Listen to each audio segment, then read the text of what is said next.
नमस्कार बच्चों, आज हम कक्षा 11वीं और 12वीं की ऐच्छिक हिंदी की सीबीएसई द्वारा निर्धारित सामान्य पाठ्य पुस्तक अभिव्यक्ति और माध्यम के लघु प्रश्नोत्तर करने जा रहे हैं। इस पाठ्य पुस्तक में जितने भी पाठ निर्धारित हैं उनमें से कुछ पाठ 11वीं कक्षा के लिए हैं और बाकी के पाठ 12वीं कक्षा में आते हैं, परंतु लघु प्रश्न एक एक अंक वाले 5 प्रश्न दोनों ही कक्षाओं में पूछे जाते हैं। और इस पाठ्यक्रम के जितने कुल महत्वपूर्ण प्रश्न बनते हैं, परीक्षा की दृष्टि से जितने भी महत्वपूर्ण प्रश्न बनते हैं उन सभी को हमने एक स्थान पर एकत्रित करके 2 अंकों में विभाजित किया है। आज वीडियो के इस प्रथम अंक में हम लगभग आधे प्रश्न उत्तर करेंगे और बाकी के आधे हम दूसरे अंक में करेंगे। यदि आपने ध्यानपूर्वक यह वीडियो शुरू से लेकर अंत तक देखा और ध्यान से सुना तो मैं इस बात को गारंटी के साथ कह सकती हूँ कि बोर्ड परीक्षा में एक भी प्रश्न ऐसा नहीं होगा जिसका उत्तर आप ना दे पाएं। आप प्रतिदिन रात को सोने से पहले ये वीडियो सुन करके ही सोएंगे तो परीक्षा से पहले ही आपका ये संपूर्ण पाठ्यक्रम इतनी अच्छी तरह से तैयार हो जाएगा कि आपको परीक्षा में कोई भी प्रश्न गलत होने का डर ही नहीं रहेगा। तो आइए शुरू करते हैं अभिव्यक्ति और माध्यम के लघु प्रश्न उत्तर। पहला प्रश्न है, जनसंचार के प्रमुख साधन कौन कौन से हैं? प्रिंट माध्यम यानी मुद्रित माध्यम, रेडियो, टेलीविजन, इंटरनेट। अगला, जनसंचार का सबसे पुराना माध्यम कौन सा है? प्रिंट या मुद्रित माध्यम, अर्थात जिसमें पुस्तकें, पत्रिकाएं, समाचार पत्र आदि आते हैं। अगला, सर्वप्रथम मुद्रण का प्रारंभ कहाँ से हुआ? सर्वप्रथम मुद्रण का प्रारंभ चीन से हुआ।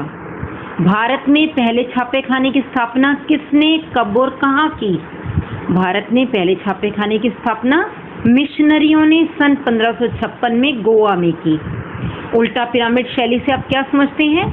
उल्टा पिरामिड शैली समाचार लेखन की शैली है जिसमें समाचार को 3 हिस्सों में बांटा जाता है। इंट्रो, बॉडी, समापन। इंट्रो मतलब मुखड़ा, खबर का मुख्य हिस्सा। बॉडी यानी घटते क्रम में समाचार को लिखना और समापन यानी प्रासंगिक तथ्य और सूचनाएं। प्रश्न संख्या 10, भारत में वेबसाइट पर पत्रकारिता कौन कर रहा है? उत्तर है तहलका.com। प्रश्न 11, भारत में वेब पत्रकारिता कौन कर रहा है? rediff.com, India Infoline, सीफी।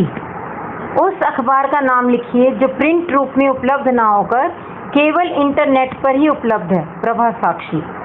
हिंदी के किन्हीं 3 अखबारों के नाम लिखो जिनके वेब संस्करण उपलब्ध हैं। जागरण, हिंदुस्तान, नवभारत टाइम्स। प्रश्न संख्या 14, वेब में प्रकाशित किन्हीं 3 पत्रिकाओं के नाम लिखो। उत्तर है अनुभूति, अभिव्यक्ति, हिंदी नेस्ट, सराय आदि। प्रश्न संख्या 15, ब्रेकिंग न्यूज से क्या तात्पर्य है? किसी भी बड़ी खबर को कम से कम शब्दों में तत्काल दर्शकों तक पहुंचाना ब्रेकिंग न्यूज कहलाता है। प्रश्न संख्या 16, रेडियो तथा टीवी जनसंचार के कैसे माध्यम है? तो उत्तर है रेडियो श्रव्य माध्यम है और टीवी दृश्य एवं श्रव्य माध्यम है। प्रश्न संख्या 17, मुद्रित माध्यम के छपने से पहले संपादक को किस बात का ध्यान रखना पड़ता है? तो इसका उत्तर है छपने से पहले आलेख में मौजूद सभी गलतियों और अशुद्धियों को दूर करना चाहिए, नहीं तो प्रकाशन के बाद वह गलती वहीं बनी रहेगी। प्रश्न संख्या 18, मुद्रित माध्यम की सबसे बड़ी विशेषता क्या है? मुद्रित माध्यम की सबसे बड़ी विशेषता है शब्दों में स्थायित्व, भाषा का विस्तार तथा विचार एवं विश्लेषण का माध्यम होना। प्रश्न संख्या 19, कविता से आप क्या समझते हैं? उत्तर होगा कविता मन में उमड़ने घुमड़ने वाले भावों और विचारों को अभिव्यक्त करने का काव्यात्मक माध्यम है। प्रश्न संख्या 20, कविता लेखन का सबसे पहला उपकरण किसे माना जाता है? उत्तर है कविता लेखन का सबसे पहला उपकरण शब्द को माना जाता है। प्रश्न 21, प्ले विद द वर्ड्स से क्या अभिप्राय है? तो उत्तर है प्ले विद द वर्ड्स से यह अभिप्राय है कि कविता लेखन में सबसे पहले शब्दों से खेलना सीखें एवं उनके अर्थ की परतों को खोलें। प्रश्न संख्या 22, कविता के लिए आवश्यक कोई 2 घटक बताइए।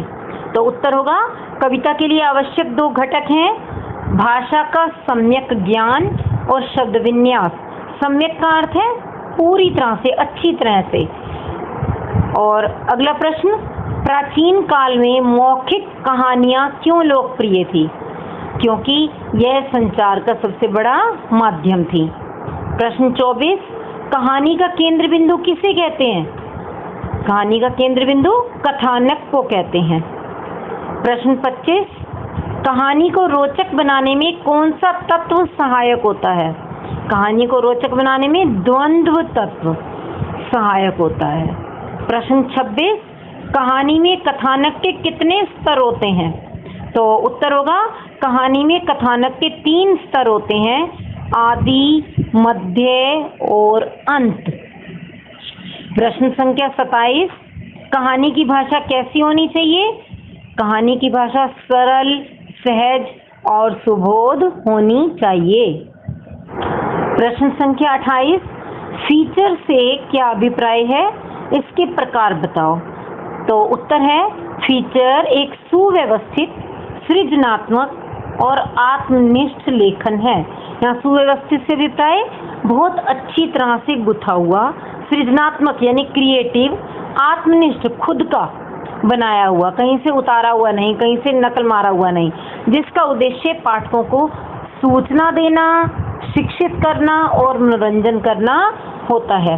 फीचर के कई प्रकार हैं, जैसे खोजपरक फीचर, यात्रा फीचर, जीवन शैली फीचर आदि। प्रश्न संख्या 29, विशेष रिपोर्ट से क्या अभिप्राय है? इसके प्रकार बताओ।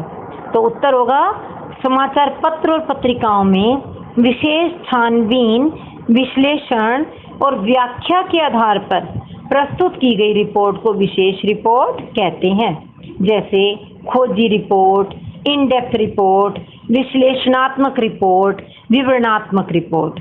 और अगला प्रश्न है, बीट किसे कहते हैं? तो उत्तर होगा संवाददाताओं के बीच उनकी दिलचस्पी और ज्ञान को ध्यान में रखते हुए काम का विभाजन किया जाता है। उनके कार्य के क्षेत्र को मीडिया की भाषा में बीट कहते हैं। तो यानी बीट हुआ कार्य का क्षेत्र। बच्चों, मुझे आशा है कि आज की इस कड़ी के आपको सभी प्रश्न उत्तर समझ आ गए होंगे और आप इन्हें अच्छी तरह से अब कर भी पाएंगे। तो पूरा पाठ्यक्रम तैयार करने के लिए इसका अगला अंक भी अवश्य देखिए, और यदि आपको यह वीडियो अच्छा लगा तो इसे लाइक व शेयर कीजिए व सब्सक्राइब बटन को दबा दीजिए। साथ ही बेल आइकॉन को दबाना ना भूलिए ताकि आपको मेरी हर लेटेस्ट वीडियो की अपडेट तुरंत मिल सके। धन्यवाद।